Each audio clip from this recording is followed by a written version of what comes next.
Hello and welcome to Great Expectations. I'm Tom Thrash Kennedy, joined by Dan Bizou Lozier, Matt East Coast Carvalho, and Chris Della Palumbo. We are the Groovy Guys, and this is your friendly neighborhood vinyl challenge podcast. In this episode, and for the rest of the year, gentlemen, we are embarking on a new challenge. New challenge alert. A new challenge, the 7 Deadly Sins. That's right. Each episode, we're going to be tackling one sin. Groovy Guys will present a record from their collection and plead their case as to why it best fits the theme. At the end of this is the bit I'm most looking forward to. At the end of the episode, we will cast our votes on a 3-2-1 basis. We cannot vote for our own. Pick with the most points wins. And what's a challenge without a leaderboard? That's why these are on the table.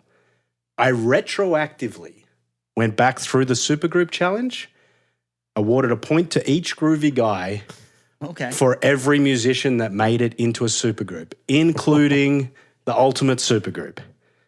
Any guesses as to who won? If you haven't looked at the run sheet. I looked at the run sheets. I looked at the run sheet. I think Matt might have won. Okay, it was really tight. So if you haven't, for the listeners, if you haven't heard our Rock Supergroup Challenge, go back 60s through to now, one supergroup per decade, and we all presented albums and saw which musicians got into the supergroups. And on 11 points, Matt Carvalho. On 11 points, Dan Lozier. Oh, wow. On Nice. 10 points, Chris and Tom. Wow, that's pretty It was sick. really tight. That's really good. And what's winning a challenge without a prize? Oh, damn. Prize Thank beers. you. Prize beers. Not sponsored by Muskoka Brewery, but they are nice beers. There, I'm taking pictures. There you go. There's your prize. That's There. sick. Oh, Thanks, look Tom. at that. Is that, I mean, if I wouldn't have gotten Ringo in there, Yeah. I would have been stuck at 10 points. You would have Yeah. been equal second as well. I crucified Ringo for the win. myself That's with unreal. John Mayer. Crucified myself. That's a with John sneaky, Mayer. did. sneaky little thing you did there, Tom. Yeah. I had love no that. idea you were keeping tally. I didn't. I counted it up earlier this week. Oh, that's fine. Nice. I like that. That's a good idea. So I guess from now on, this means something. Wait, but what about the final supergroup? Because Yep. the reason why I said Matt was he had Freddie Mercury, Prince, oh, so and he, Stevie Yeah. Nicks, right? Yeah. Yeah, That's what Still brought him came out back. the same, I think. It's all. It's I see. the So whole you counted, series. You Yeah. counted the last Yeah, yeah. episode as well. Yeah. should Got be it, double got it. points at the end. So that's that, and now it means we got to take this shit seriously, boys. Because Yeah, because there's beers. There's beers on the prize line. beers up for grabs. Oh, man. Okay, well, let's get into the 7 deadly sins. And for our sins, we've made this challenge a little bit harder by trying really hard not to feature artists that have been on the pod before. So for those who come to the podcast for dad rock, I'm really sorry, but there's no Beatles in this challenge. Nope. There's no Zeppelin. There's no Stones. There's no ACDC. There's not even Sam Roberts' band. No, that's not even. Is that Well, bad? that's literally only for Chris. So to be fair, solo work from said bands still could have been used. And I know I had at least one that was in contention. I may have broken the rules a little bit by picking a member of Pink Floyd for one of mine. Oh, yeah. But That's sure. Dad Rock. I digress. Yeah. Let's get things There's rolling. still plenty of dad rock. Oh, there's still this plenty. episode is It's just not the a couple of generic dad dad rock. But it's not. bands, It's just not the stuff that we've talked about ad nauseum. Okay, let's talk about greed. We're going to be talking about Metallica, Master of Puppets, Kiss, Destroyer, Notorious, B.I.G, Life After Death, and Rage Against the Machine, Evil Empire. Let's kick things off with Dan Bizou Lozier. Oh, and dear. Kiss, Destroyer. Well, okay. So I guess for our episodes here, we really have to sell why we picked it for the sin, right? Precisely. Okay. I mean, for me, as I was going through my collection, I feel like Greed was probably one of the easiest ones to pick. Really, eh? Because when I came across Kiss Destroyer, like, who is greedier than Gene Simmons? No one. Right? Like the merch. This guy makes Kiss condoms. Like lighters. lighters. You name it, this guy's Chris, you're made not supposed to be merch. helping him. This guy's made merch for the band. So that's, they kind of were, I would, correct me if I'm wrong, but it feels like they were really kind of the groundbreakers for that arena rock. We're here to put on a massive performance. There's going to be fireworks and flame behind us. Big light up sign of, the costumes, the theatrics. It wasn't so much about the albums that they were putting out, but it was more so about the performance that you're going to see, right? It does feel like it was all geared for like maximum impact, maximum appeal, marketing, and then mass marketing, mass merchandise. I mean, it was not in a bad way. It was an obvious pick when you sent that through. I was like, of course, that makes perfect sense. So did I. And the funny thing with that is, that's how I know Kiss. I know Kiss's the shows, all of that. But then when you actually start listening, I was pleasantly surprised. So let's talk about the album itself. Like, it's a great album. It is by far their greatest album. Yeah. And it's like hit after hit full of after hits. hit. It's so good. But then there are these little gems like shout out Great Expectations. Oh, I see what you did It's there. very much a song you wouldn't expect from them. Is that a pun on Great Expectations? I think Great Expectations is a pun off of Great Expectations, but it's Great Expectations and Beth. Those are two songs that were Beth is so different than what you would associate to be a Kiss song. Yeah. And they fit really well on the album. As I listened to the through the entire album, I wouldn't consider them to be like an album band, more so like a hit hit generator. But the album was actually really good. Album. And it's universally acclaimed, right? I mean, they've got a lot of great tunes on that album. I'm actually furious at you because I've gone so long resisting Kiss for all the reasons we've talked about, and I've probably never listened to one of their albums front to back like this. This know is the their only radio one I've listened to hits, front to back. Same. and I'm like, from a what's the word I'm looking for? Like from a principled standpoint, I wanted to dislike the album, but you're just like, fuck you, Gene Simmons. This is too good. It's good. Yeah, it's really good. I almost bought it legit yesterday. really good. Yeah. I literally saw it and I was like, I'm going to buy this. Like it was it's hits. overpriced. They just know it's pop, right? It's pop rock. music. Yeah, it's... And they nailed it. They wanted to make money and they nailed it. I think another song, one that jumped out to me that I was like, oh, I didn't realize they were actually kind of deep was Rock and Roll Party. So right? good. Yeah, and The another themes one. in that song, it's like they're talking about greed, but then they're also like talking about like love and how that changes people. And I was like, I didn't know. Like, I guess there's a reason there's a Kiss Army and there's like these giant followers and girls and guys and like men and women and everyone just love them. I think, and there's like a reason for that. And I kind of got a glimmer of this, and I was like, again, I was resisting it. So well, they went. I think they had 3 albums before this that really didn't get any commercial acclaim. The previous album, Alive, had gotten a little bit more of a reception from fans. I think it went gold, which was great, but they still weren't this massive commercial success that we know them as today. And they were on a really small label called Casablanca Records that was really struggling, severely struggling. Wow. So this and album, then Kiss Weren't they on decided the to verge of bankruptcy? They were, but basically on the verge of bankruptcy, right? And then and then Casablanca was like, all right, we'll fund another record for you guys. Then they put out Destroyer, and they really made a point of like becoming great musicians, like really diving into music theory and pushing each other to really get to the level that they wanted to get to. And then they put out Destroyer, saved the label. Big time. Saved themselves. And then that's when they started doing things like Kiss Army. Yeah. You know, they knew how to market really themselves. Becoming the market, exactly. Gene Simmons, the genius of the band that really marketed themselves as I feel like who we know them as today, right? I feel like they took the Elvis Presley approach, right? That idea that you can sell anything. Yeah, like literally anything. Right? They were selling Kiss coffins. Right? Wow. Like, yeah. That's gross. If I know I'm not supposed to help Dan's argument, but We all are. I though. found this is just, it's too good. The best example of Gene Simmons' brazen commitment to making money is in 2017. He tried to trademark the metal horns. Oh, God. Did he really? Which is, he claims he invented the symbol. Wow. He claims he invented this, which he did not. Okay, I was going to say, I don't think Dio so. did it years before, but Dio didn't even invent it. It's an Italian thing. It's like Il Duce or something. It's like the devil. You're saying to someone, you're the devil. Wow. Yeah. Okay. Cool. So none of the rockers invented it, but Dio brought it to metal. Yeah, okay. And when Simmons came out with that, everyone was like, but Dio did it. Shut up. Yeah. Yeah. But I feel like that's classic Gene Simmons, right? And I feel like the band had this amazing identity to start. And as the cash came in, the greed took over, right? Oh, And yeah. that's like where they just that's where glammed the it sin more comes and from, more. right? Where Yeah. it's like it stopped being about the music. It became more about making the money and putting on this show. We get it. It's a good pick. You know, and Yeah. that's It's a great yeah. pick. You know what I find really interesting is that for years I thought Gene Simmons was the lead singer. Because he's like the main character. Exactly. He marketed the face of the himself band. more Yeah. so than anyone. Yeah. But it's actually Paul Stanley. Yeah. Really? Yeah, Gene Simmons plays bass, and it's just a guy with the massive tongue, right? That's yeah. amazing.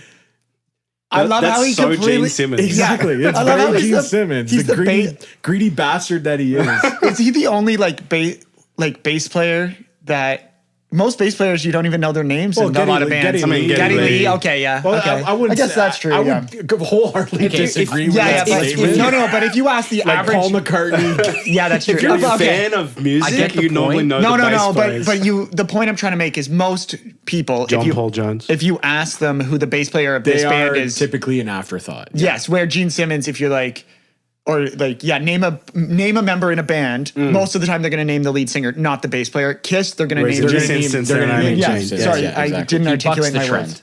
Do you have a song in mind before we move to our next sin? I gotta have to pick Great Expectations just because of the pun, Just for the meta? just for our pun, just for the meta of it all. Exactly. All right. Yeah, but honestly, it's if I'm gonna make an actual legitimate pick, I think Beth. I think Beth is actually such a beautiful song. It's a great And ballad. It's so not Kiss as we know it. So that's a song that I would love to just show people to say there's a little bit more to Kiss than we know, and they're actually a lot. It's funny because like we take this whole the greed concept of like we don't like Kiss because they're greedy bastards who are just making money off of this. But you know what? Go to some of their deep cuts.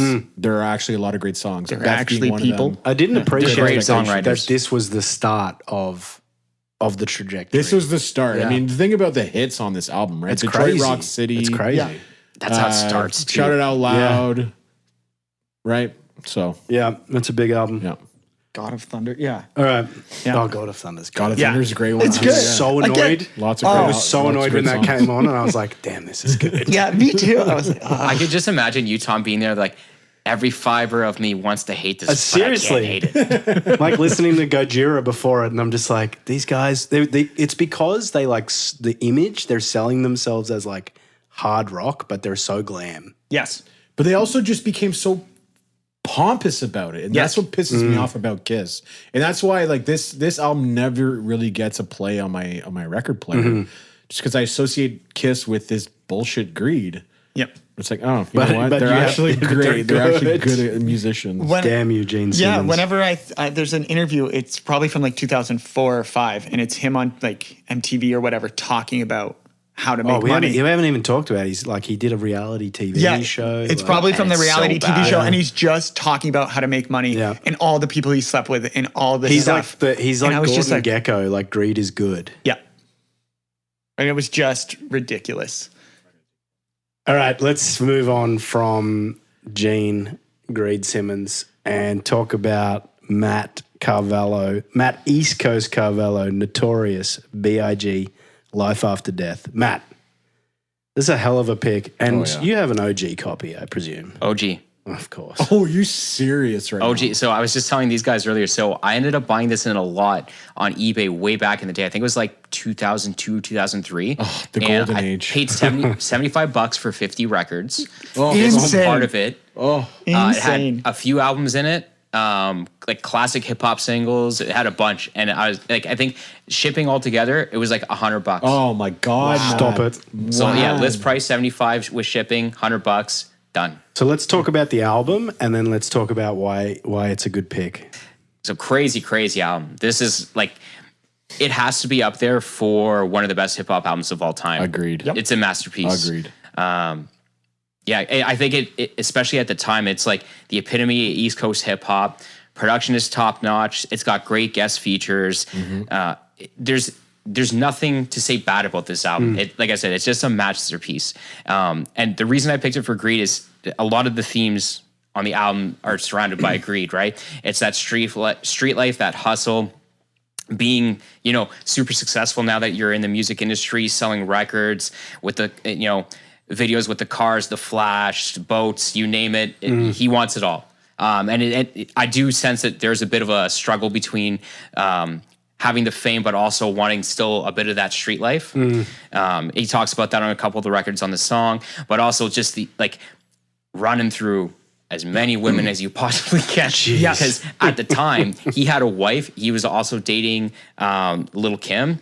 Really? Oh yeah. And then on a story to tell, so on a story to tell, you listen to the album. It's basically a song about hooking up with somebody else's woman, and then in the midst of it, the guy comes home and he's trying to as he says, he's playing it cool. The woman's freaking out. It ends up turning into a robbery. So not only does this guy steal this guy's woman for a fun time, he also robs him of money. Oh my God. You know what I mean? So that's greed, man. That right there. I love The Dough with Jay-Z. One of my favorite songs off that record. Again, just talking about that glamour. We got this money now. We're buying property. All that kind of stuff. It's more money, more problem. Yeah. Another one. Great life great song off that record. It's awesome. And what's crazy to me is the timing, right? Because it was it was almost ready to go, and then he got murdered. Yeah, and so it's posthumous. That's part of. It was released after his death. This is after his death. Yes. I did not know that. Okay, I didn't know that. It's his second and final album, and he was killed before it came out. Yes. Oh, okay. Yeah, because this was delayed in production. Yeah. Right? And so he got into a car accident, which delayed production. Yep. And then he got murdered. Yeah. And then, so that's also part of the reason why I picked it for this, is because if you listen to Going Back to Cali, this is after Tupac has died. Right. Okay. It's almost like kind of rubbing it in the face a little bit, saying like, oh, I'm good now to go back to Cali. My biggest adversary is not around anymore. Oh, wow. So sure enough, his first trip back to Cali, goes there, murdered. Wow. He was there for promotion of the album. That is heavy stuff. Oh, he got, okay. I didn't know that. All Yeah. right. That's crazy. Wow. And I wonder what it was going to be called if he was still around, because it wouldn't have been called Life After Death, right? Yeah, that's a good question. I'm not sure, just because his first record was called Ready to Die, right? Oh, so maybe it would have. Maybe you already named it? So I don't know if there was another title they had in mind for it. But it's perfect, either for a follow-up to Ready to Die or as a posthumous release. It is. Well, and yeah, I'm not sure. But when you listen to a record like, oh my God, Bleed on the album, right? It's like he's telling the story of like a crime scene, right? Like bit by bit. Here we're preparing, and he even says in that song, like, the greed's tempting me here because he wants to, he's like, I could take out all these guys I'm supposed to be doing this, take the money for myself. I'm set up for life. I'm good, right? Yeah. So. I had a question, Matt, and because as I was looking at all the featured people, like, Jay-Z, R. Kelly, Puff Daddy, all those. Were they already big in the music scene? Huge. Oh, they were already huge. Okay, I was trying to figure out the timeline. They were peaking. Yeah, all of these. This is when Puffy and Big, like Bad Boy Records, was at the top of the game. Jay-Z was the only one. Like, he was starting to gain his momentum. So I was trying to figure out. Was already massive. Okay. How many of the guest musicians on this album have been cancelled and or prosecuted? Oh, just one maybe. I mean, given what's going on right now, on their way. Potentially two. R. Kelly, yeah. That R. Kelly song. I mean, when you listen to some of the themes of these records, you kind of understand how these guys could get themselves in trouble. Oh, big time. Yeah, they're not great people, right? No. Like as we tend to idolize a lot of gangster rappers, but let's be real, like, they're criminals, right?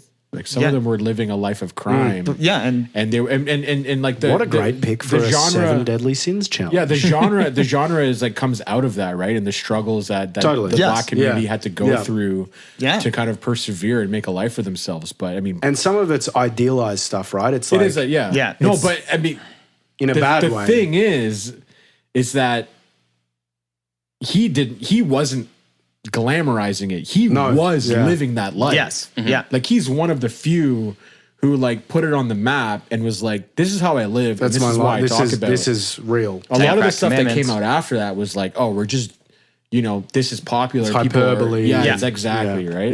Yeah. And in terms of wax facts on this one, we already talked about Matt's got an OG. There's only there's so 97, like the year it was released. There's 4 variants that were released, just different parts of the world. And the highest price for an OG US pressing on Discogs, highest sold price, is $676. Damn. So There you go, Matt. maybe you should install a safe. Yeah, no kidding. Yeah, you definitely gotta. Yeah, So part of the other reason why I picked this as well is because basically Biggie was the man in the rap. Basically him and Tupac, right? But he really thought like I'm number one, like not only in the rap game, but not only East Coast but rap game, right? You listen to Kick on the Door. He's sending subliminal shots to other New York rappers, saying like it's me and it's only me. yeah. It's the king, yeah. Yeah. Yeah. King, yeah.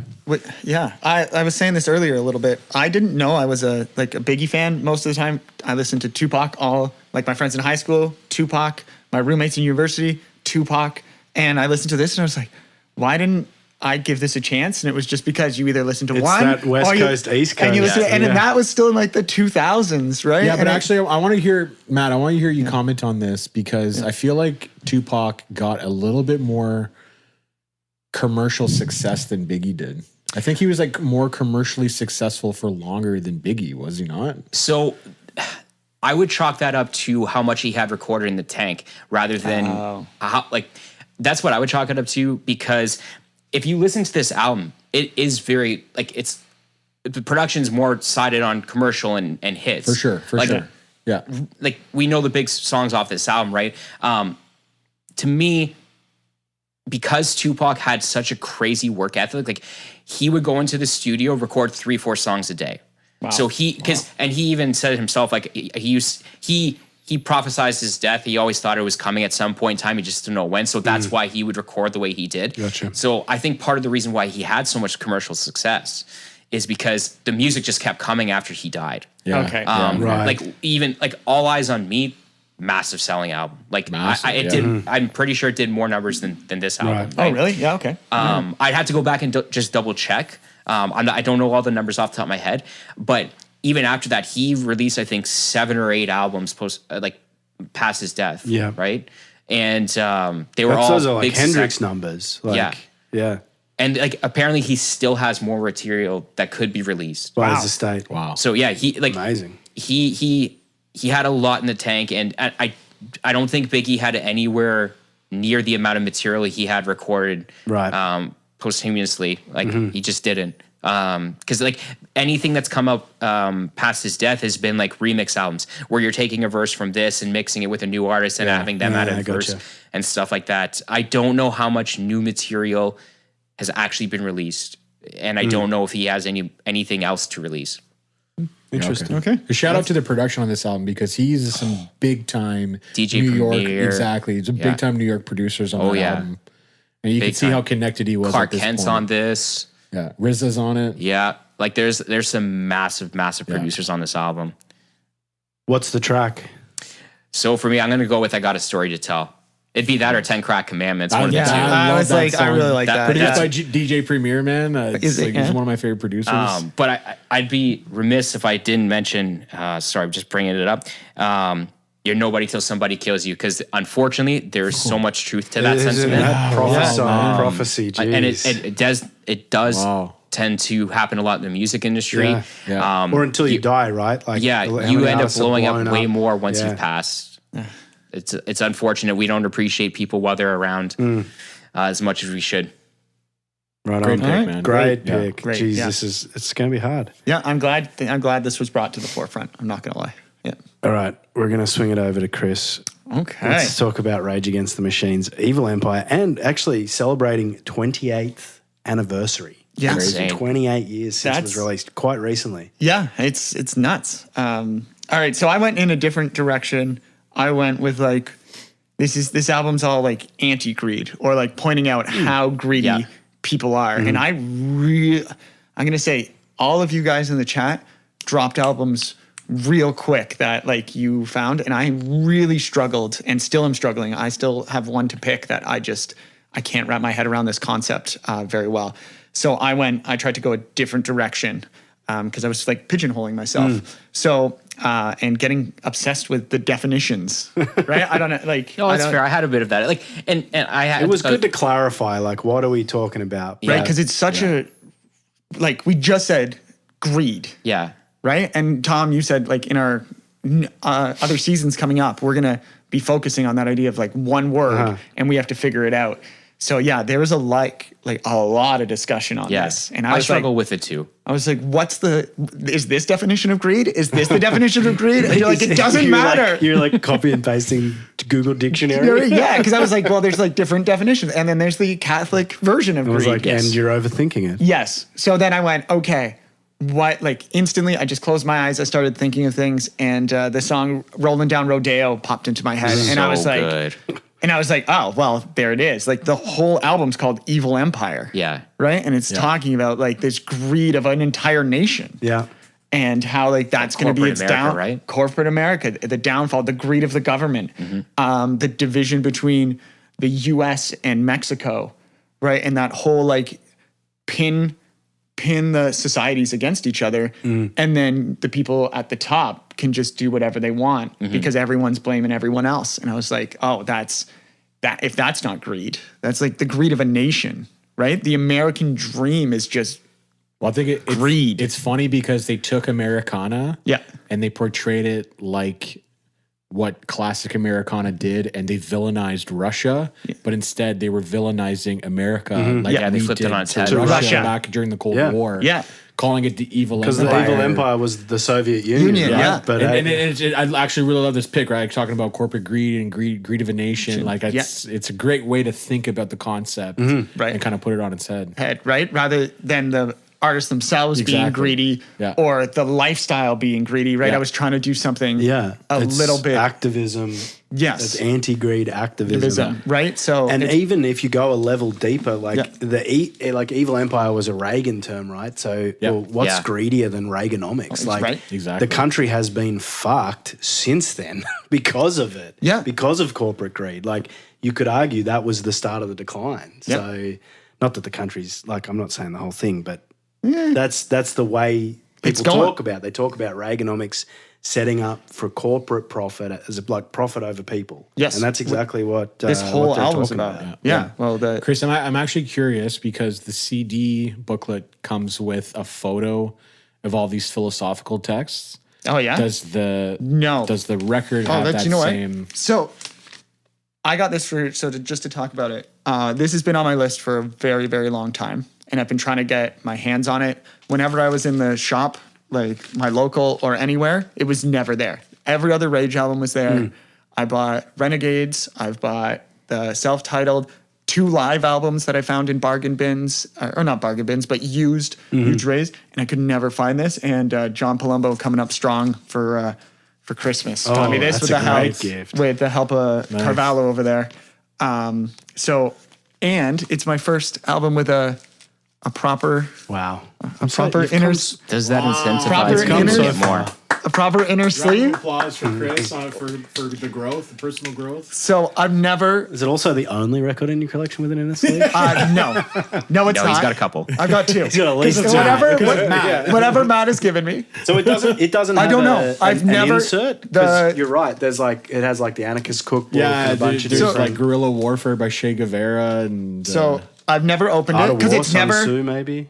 This has never left the protective sleeve It's because it's in pristine. this one. nice. So I've never check. opened it. Let's Let's have find a out. look. Let's find out. Yeah, it does. It does. There it is. Yeah. So That's wicked. So That's pretty cool, that was exactly what the booklet and the CD looked like. yeah. Yeah. It's got them, in the recording studio as well. Very Super cool. cool. Again, the only Rage album I don't own on CD. I was never able to get my hands on it. So that was an exciting get for my collection. I find whenever you find Rage albums, they tend to move quickly. Yeah, always. Yeah, I think especially a lot of this people one. want them. Yeah. Yeah. You know what I got to say about Rage though? They're way too ahead of their times, because to talk about this kind of stuff in the 90s where like capitalism in America really peaked. Yep. Yeah. I mean, like they're only coming around full circle now when you get some of the younger generations who are really discontent about the system that they live in. And like nobody was putting out content like they were in the mainstream. In the mainstream. in the That's the mainstream. key point. Yeah. Right? And They were people were like, these guys are sick because it's this amazing genre that we're Yeah. not hearing. And for the people who were really in the fringe of that scene, yeah, maybe they were like, yeah, this is revolutionary music. Let's start a revolution, blah, blah, blah. But I think a lot of people were just like, oh, they sound sick. Yeah. Yeah. Yeah. Right? The guitar sound. Well, you see, the lead singer is so different. right, examples on social media of people being like saying to Tom Morello when he posts something political, they're like, get back in your box. You know, when Yeah, no did kidding. musicians have a right to just like talk about politics? And it's like, Literally when have they you released it. ever All we've ever listened done. to their lyrics? It's Yeah. on his guitar. It's literally all His I've ever guitar- done. I'm the homeless. Yeah. and like power to the people. And also he just claps back by saying, I've got a doctorate in politics. Yeah. Well, that's the thing is like they released this music at a time where the only access to content we had was through Formal education. or just through a small number of different mediums, right? So music, Yep. news, television. We couldn't just Protests. research on the Yeah. internet, right? Like Yeah. we couldn't just go and be like, let's dive into this and go to forums where people are really talking about the lyrics. Yeah. But if you listened to Rage and you didn't realize they were a political band, you weren't listening to Rage. No, exactly. But that's what I mean. You're Like, an when I was idiot. listening to Rage at the time, I was only 12 years old. Yeah, So how could I have totally. possibly understood the messaging? I Sorry, was like, if you're an they're adult and you were listening to Rage and you didn't and realize. that applies now because I've seen a bunch of Trump supporters. I mean, I think I using saw Rage. I got into Rage because I saw the cover of the self-titled album, and I was like, oh, I know about that image because I was studying modern history in high school, and I was like, I know what that is. So that kind of sent me a signal, like these guys are counterculture. These guys are, but the thing, like to be counterculture and mainstream, and in the mainstream, Yep. just shows you how good they were. Yeah, I- yeah, exactly. Yeah, I got into Rage like normal people playing Tony Hawk Pro Skater 2 for the N64. No, but like I got into Rage because of their top 40 presence. Yeah, Yeah. Right. yeah, Right? Exactly. Straight up. yeah. Of course. Otherwise, I would have never gone into them. A very cool video to watch is you go on YouTube and you search like Rage Against the Machine first concert, and they're just playing at like a university show, and they're so young, and it is just wicked. That's You so cool. hear some tracks that appear on other albums, and it's raw, and they're still trying to find their sound a little bit, but it's Gotcha. instantly Rage. Nice. Yeah, And their sound was so unique. I mean, Yes. it's been copied, but yeah. it was so unique. And I don't know if I've told this story before, but when I saw them the first time in New York, he's on the stage and he's yelling about like overthrowing the government and talking about how like we're being oppressed. And someone in the crowd literally was just like, shut up and get back to the music. And I was just like, Oh my God. You don't get what? it. Like we're Why at are a you festival. We here? were at a hip hop empowerment festival with all these guys are talking politics, and I'm like, That's why just are you rude. here? Yeah, I'm like, and you're here to see him, and yeah, sure, he has his platform. Like this is his time. Like you paid to see it, but he gets to use his time how he wants. If he wants to stand up there and lecture you, like If you it's don't his want to time. lecture on politics, you probably should. Yeah, but you know what though? Here's Yeah. the counterpoint to that is Yeah. Coherent lecture. if you're Sorry. really only spending your time making these points Yeah. while you're playing your music, yeah. Oh yeah. you know, what are you actually doing That's for the true. revolution? Is that the case for him, though? I don't think- I don't know. I But don't. that's think, what I mean. Like, if no, you, I don't if think you so. don't know, Yeah. if you don't know, then he's clearly not doing enough. He's pretty. Right? They're So, all like, pretty if- active in the You know, scene. the thing is like you have to understand as an artist at some point, you guys have like, I'm talking directly to Rage Against the Machine. You guys have reached the peak of mainstream success. You are clearly can't go any higher than you've already gotten. Yep. You know, people are buying your product. they're not buying your political message. So you need to find a different way to actually push that instead of going to a place where people are paying you money to listen to you play your music. So Dan chose violence today. a counterpoint, like when I saw them the last time, they played all the sales of the floor seats went Money was donated That's to right. the Yeah. hometown. Yeah. So that was pretty. So they are doing. So what are you doing, Dan? Yeah. I'm not the one putting out music saying fucking What is let's what is overthrow great the government. what is Great Expectations doing? But yeah, no. So again, we could talk rage probably all Let's day. talk about wax facts. Can I interject one point Yes. just quickly? What I always find interesting about people who complain about just get back to the music or stop being political. It's like these are the same people that want their opinion heard and want to do the exact same thing when it's in favor of them. Yes. Yeah. But then the second somebody else does it, they have a problem. Yep. I've got a problem with that. Yes. Yeah. It's Free speech for me, but not for you. Yeah. Rules For me, not for thee. rules for thee, but not for me. yes. All right, let's talk about wax facts. Coolest version I found by far, and I get all this from Discogs. So Discogs, if you want to like sponsor us or pay for us to do this or something, Send us free things. actually, We're give already us- cross promoting you give all us the time. coupons or something. Just let us know. Free shipping. Shout out Discogs. Hashtag I love Discogs. There's a Japanese box set. One released in 1996, so it's an OG.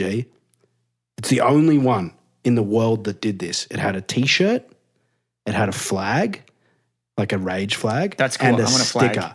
And only one copy has sold on Discogs.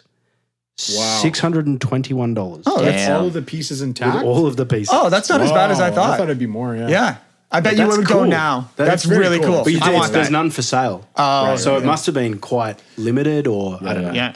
That's I'm sure. fun. I'm sure now that vinyl is having a massive resurgence. Oh, it would Yeah. probably it would be go more. for twice Yeah. the price. When did it? Do you know when it sold? No, I don't have it in front of me. Because definitely, if I would have bought that back in the day, not maybe for $600, but I'm wearing that T-shirt and that flag's being flown. Oh, and exactly. It's really, There's and it's probably really, how many pieces would be complete? Yeah. Like Yeah, because if the I bought it in sticker would 96, be on your laptop. 96, it would be on like your wall or something, right? And Yeah. it's gone forever. My binder. On your binder, that's Yeah, cool. it's Yeah, on your locker at school. on your 5-star binder or whatever they were called. Yeah. All right, Chris, what's the track? I'm gonna go. I already said it, but "Rolling Down Rodeo." Yeah. I That's a remember. great track. That's a I great remember showing my mom this song for the first time. It was because I got into rage. I was like, "Mom, you have to listen to this song." And this, "Rolling Down Rodeo" with a shotgun, and she's just like, "Oh." And then they haven't seen a brown skinned man since their grandparents bought one. She's like, "Oh goodness!" I remember her like facial expression, and I was like, savage line. yeah, Like, but also probably pretty truthful. Like, Yeah, for sure. they're cutting to the core here, and I was like, "There's no dancing he around pulls this." no punches. No, and that's the greed right there. Yeah. All right, so Bring it Tom, in.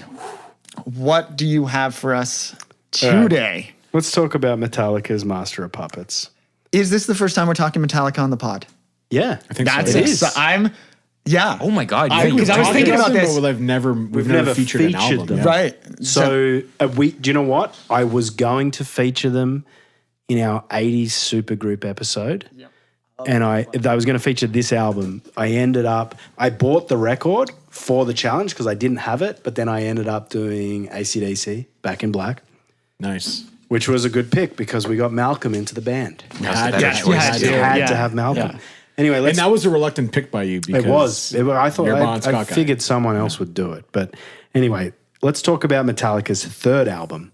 Huge. And you guys, I'm interested to hear, once I've shared my reasons, whether that's the reason you thought I was going to be talking about it for greed. Because there's different ways you could look at why Metallica is greed. I honestly, I don't know, and I don't think you're someone to go like, hit it right on the head with, because they're a big commercial success. No, this is not a I'm Kiss. curious on this. This is not a Kiss pick. This is not a Lars Ulrich Napster pick. I was curious. This- I That's thought where that I might have went. been a connection. I went This back. album, I mean, look at the cover of the album.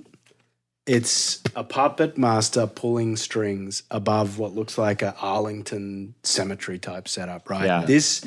This album is about evil, and the root of all evil is greed. And this is ominous. This is the way it's I can't remember where I read this, but ominous yet unnamed forces of power wielding total control over helpless human subjects.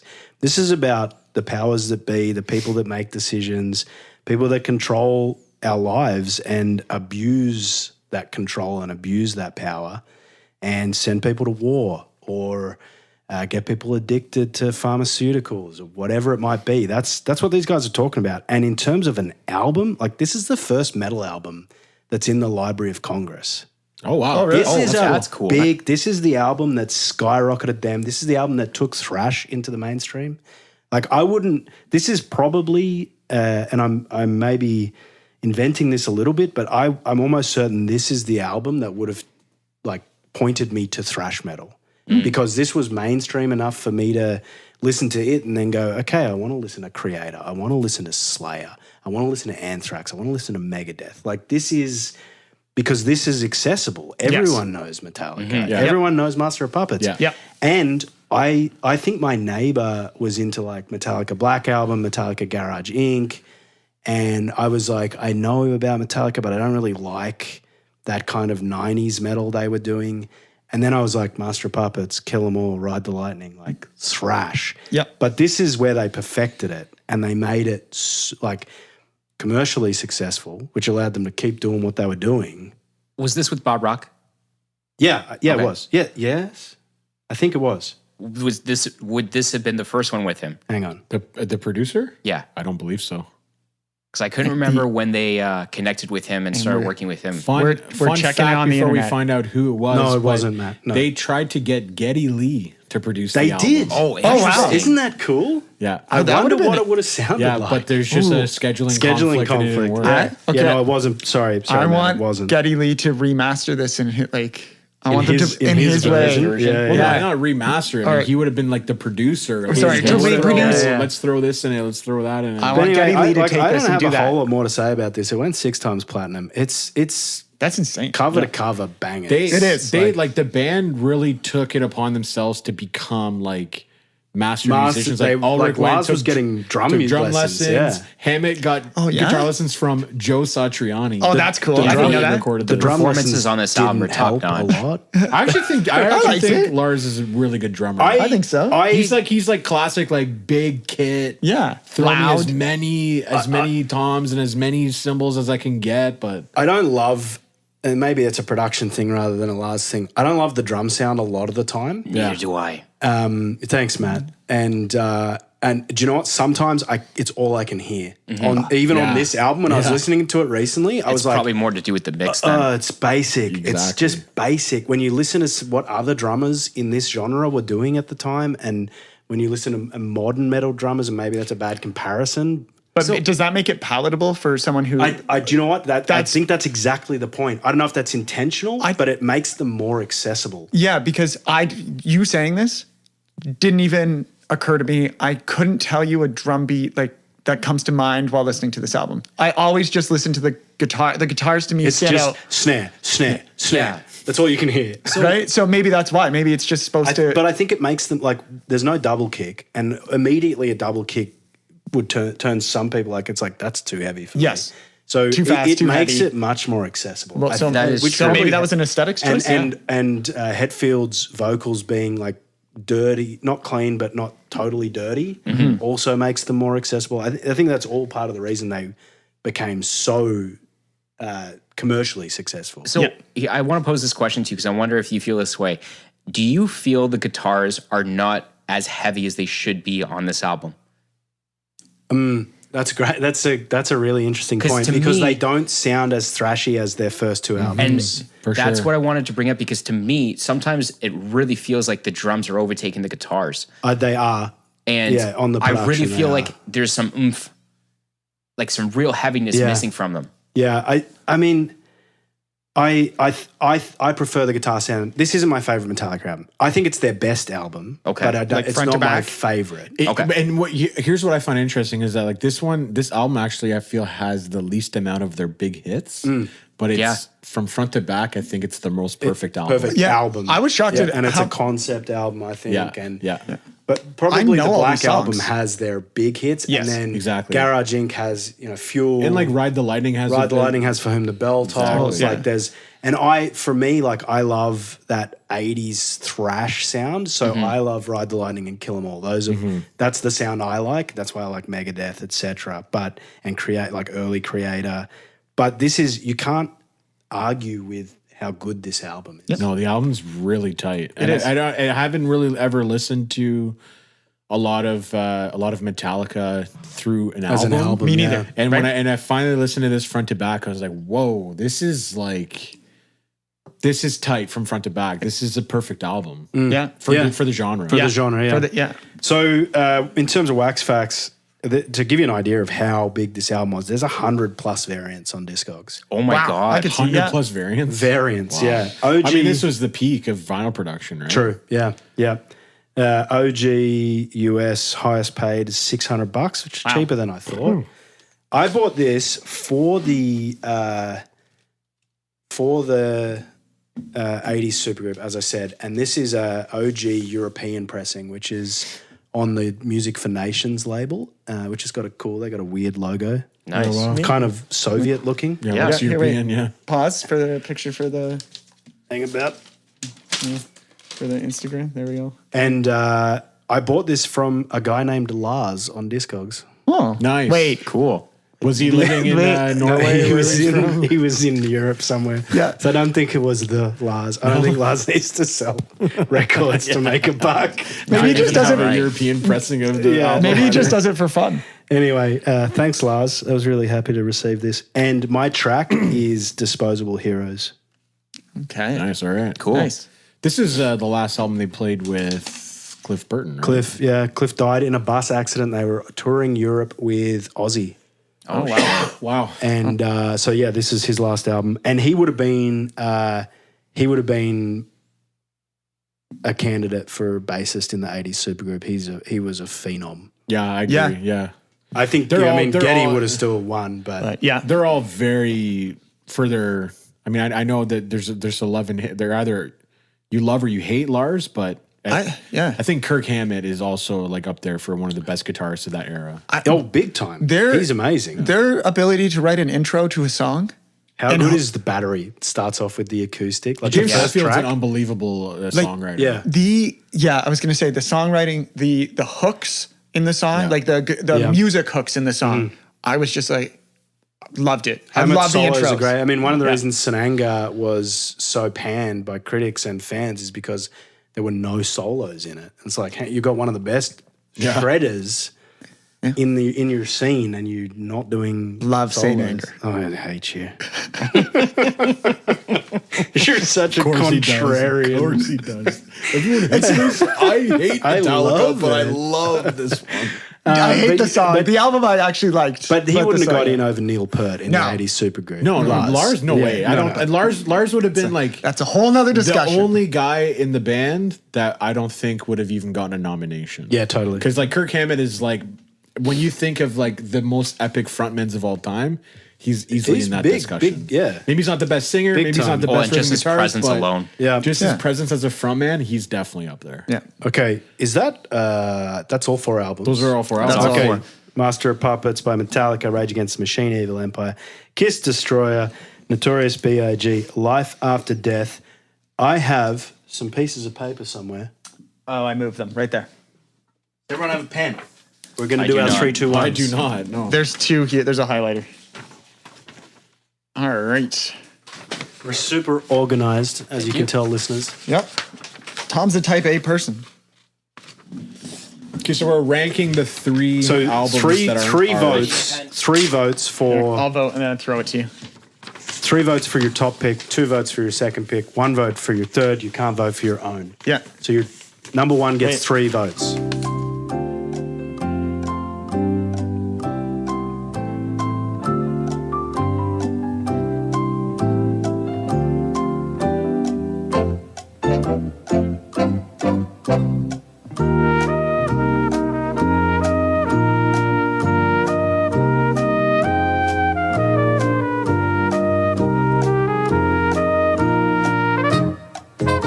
all belts are in. Okay, coming in last place, Metallica with 3 votes. That's all right. I kind of knew that would happen when I saw the other picks, but I just wanted to feature the album. I'm glad you said it because listening to it, I had a hard time getting I couldn't feel Greed, it. Yeah. Oh, you couldn't feel Greed? Yeah. No, I felt, I don't know. There was something it's missing. not that I couldn't feel that. I just, for me, it's not my style of music, Gotcha. right? But I don't think our votes should be about whether we liked the album or not. Oh, The votes- 100%. the votes It's are- all about the does explanation. Does Yes. it fit the theme? Yes. It's all about the explanation. Yeah. And I think Okay. you did a really good. What I'm trying to say is you I actually. love the explanation. You Like, made I it love Thanks, way. guys. You made it way harder for me to make that decision. I'll be honest. Like I appreciate the route you took because like evil is the root of Greed is Greed root is of all the- evil. greed of all. Well, Yeah. Right, but it's just. But there, the something others, do were, it better. It's like there's obvious evil The others that were they talk more about, obviously but they're greed. not. It's not just greed. Yeah, that's gotcha. evil. Yes, right. I It's- agree. coming in third is Notorious B.I.G. with 5 votes. I had a feeling that's how it was going That to was go down. surprising, but there's Which some, that was like. It was like it's obvious that the album talks about greed. Yes. Right. Like it's Yeah, that was my number 2 pick. that was mine too. Yeah. coming in at number 2. Rage Against the Machine, Yeah. Evil Empire with 7 votes. Which I love the explanation, Chris. That's Yeah. you got Nailed those it. points from me on that because I love the route that you took Yeah, on it. same. Right, and that's. I really struggled You with say that. you struggled with it, but you nailed it. Well, it took nailed me, it, yeah. but it took me a long time to get there. that's okay. Right. And then the winner, which I think we all knew I as think soon we knew as from it the was get-go. said. I'm Soon actually as he surprised because soon as he dropped it in mine the felt chat. so hit 9 the votes. nail on the head. 9 votes. Wow. So that, I got all your number ones. Yeah. Yeah. Wow. The second that album And- was dropped in the chat, I was Wow. like, "This is." And it's perfect. Like, we get to say, like, this is the greedy one. This Yes. is greed. This is the is so sin. greed. This Yeah, is the 100%. sin. Wow, Which okay, I cool. love. That's so good. So that's Yep. that's Awesome. it. That's greed. There it baby. is. That is episode 1 of the 7 Deadly Sins Challenge. Tune in next month, and we're going to do it all again. We're going to be doing this for the next 7 months. Sick. It's a great It's concept. fun. I really Yeah. like this. And then we're going to have 7 deadly sins. Yeah. So let us know if you agree, disagree. Yeah, what's your greed? What's your greed pick? greed album? Are we way off with Rage and Kiss? Let us know. Send That's a great Tom point. angry emails. Please do. And if you do want to join in this challenge, for the whole month of June, it's Greed Month. So hashtag CratePod Vinyl Challenge. Send us your greed pics. Like and subscribe. Till next time, keep digging and spinning. The Groovy Guys are Tom Kennedy, Dan Lozier, Chris Palumbo, and Matt Carvalho. With your host, Tom Kennedy.